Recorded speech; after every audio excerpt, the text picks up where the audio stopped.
my whānau call me, especially when they want to, Muriel, Naomi, Tuhuako, Johnstone. But my mum was a Stirling who married a Rogers, so I was brought up as the Rogers girl with the red hair.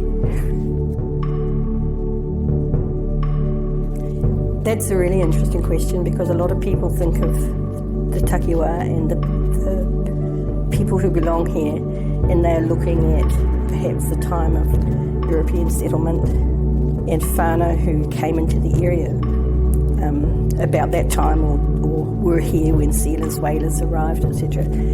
But it's a very long history for the takiwā.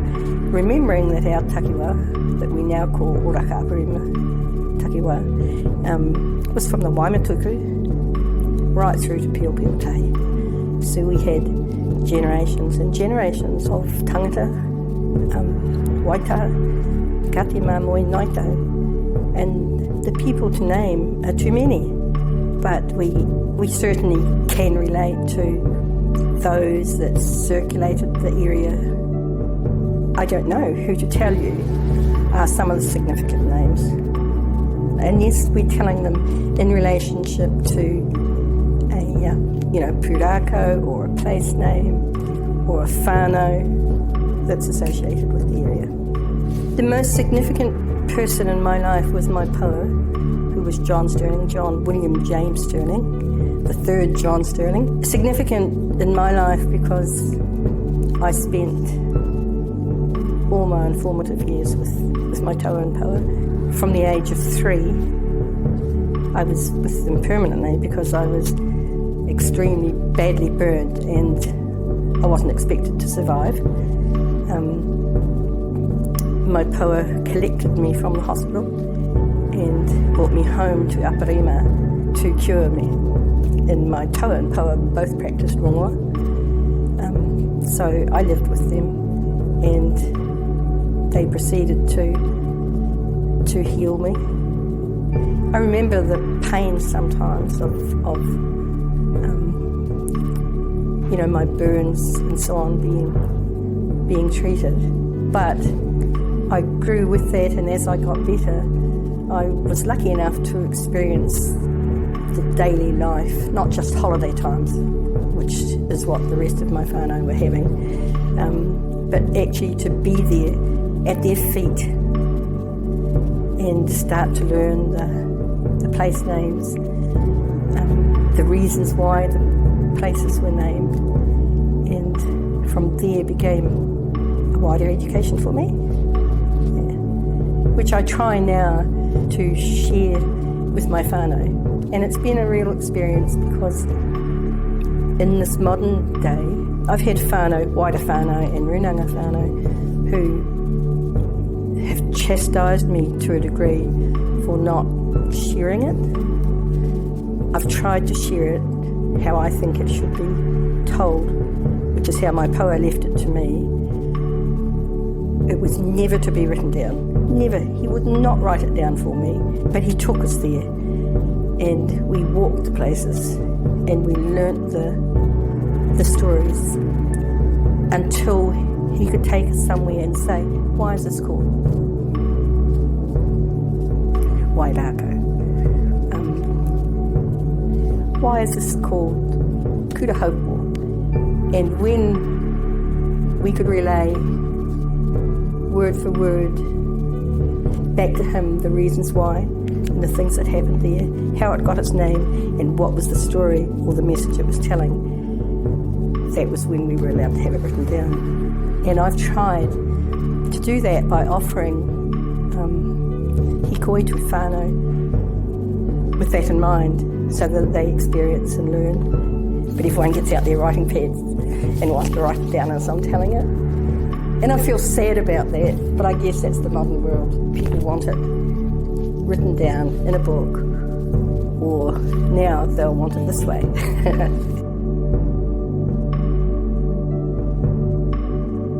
Today we say the takiwā of Oraka Aparima Pūrākau is from the Waimatuku River through to Pio Pio Tahi. Ante Jane, and myself will often smile when we relay that takiwā boundary, because formerly it was from the Oreti, this side of the Oreti River. And when we were forming the modern Runaka boundaries, we were aware that one of the Runanga didn't have a very long coastline, and the late Upupu, Wiremu Davis, said, let's come back to the Waimatuk, and that will give the other Runanga a nice coastline. So we do. And one of the stories that I was brought up with about the naming of the Waimatuku, the Waimatuk River, is not because of the bird that's called a mātuku, or a waimatuku for the freshwater heron or freshwater bittern. But Waimatuku, in actual fact, was a tangata, and he was what today one would think is like the second in command of Kawerere and his people, who was killed in the battle that's now known as the Battle of Waitaramea, or Kurahau Kapiti. And for a time, Waimatuku and his wife lived at the mouth of the Waimatuku River. That was his noho, his noho on the coast. And he travelled inland to bird in the area that we now call Ototo. So Waimatuku to me was a very significant person, and died in our area as well. Originally came from the Canterbury area, but he left his name and his footprints on our places and in our hearts. So, and he walked with my whanaunga, and we were really proud that his name is still there on that place. So from there, from the Waimatuku, we're also my Pākehā, who I descend from, the Pākehā Stirling, the first John, who was the son of Captain Stirling, and Te Huako, whom I take one of my middle names from, also lived at the Waimatuk for a time before they shifted down to Aparima. And when they came to Aparima, they came to live at the edges of the Kaik on land that had belonged to Kūtumaimai, because John had married Peti, or Haukino, the daughter of Kūtumaimai and Big George Davis. So Aparima to us then became our home. And I was born and brought up there in Aparima, and we still live on the Kaik. My daughter Anne and her husband Joe Wikipero, or Joe Wakefield, live in the whare that sits there, and it's a place we never want to leave. It's the Kaik that was mentioned earlier. Once upon a time, a huge expansive area,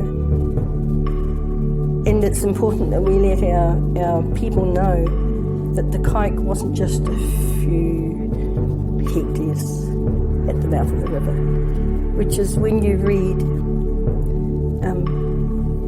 recordings and stories or books that Pākehā have written, they talk about when they came. There was hardly anyone living in Aparima or Oraka. There was a Kaik near the mouth of the river, but they never talk about the great expanse of the Kaik, and people think they just mean what's now become recreation grounds and football grounds. It was huge.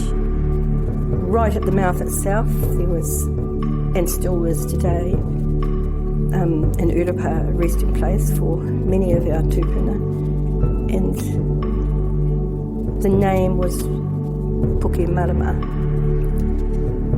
And people over the years have wondered why it was called Puke Marama. But that sand dunes there where the urapa was over 100 feet. Don't ask me to put that into meters. Over 100 feet tall. And it was covered in a native grass that was silvery blue when the moon shone on it. They talked about the mounds of light that our ancestors lay in. Today, that urupā is right down to sea level. But it was a significant place for me because my poa, as his father was before him, were kaitiaki for the urupā, for the area. And at times he would carry out reburial because as the dunes eroded and man interrupted them and stock grazed them and rabbits infested them, then the sea and the wind got to them. So even in my day, there were times when koe were uncovered. And from that young age of being 3, my poa took me with him, which my toa was really upset about. But I went with him and he would tell me what we were going to do and sit me by the harakeke. He would cut it and make a little, what he called lolo, but no one knows what I'm talking about, and it was a little kete. He would gather them up and place them in that and rebury. So from that age, I came to respect what our urupā was about and felt very comfortable about going there and still feel comfortable and still will discreetly and quietly rebury if I need to there. So that was really just the boundary of the urupā at the edge of what was the kaik, and it went back several hectares back in the direction of the Waimatuk. Today we've got, it's all been allocated as individualised lands, and what didn't become individuals in the Māori title was instead given over to education services. So we have 3-4 football fields and a secondary school, and apart from that we have still the sections, the 6 sections that our whānau still have, and maybe another 2 or 3 hectares that are still in title for Māori whānau. Other than that, it's all become public and private lands. But to us, it's still the kaik. I would like to leave the knowing that our mokopuna understand and know the reasons why our people were here and why they cared. I want them to know about the wahitapu, wahitaonga, and the messages that they still tell today, so that they'll continue to treasure those places, but learn from it, so that there's still a good place out there in the world for mankind to be, and that our places continue and don't get just swallowed up.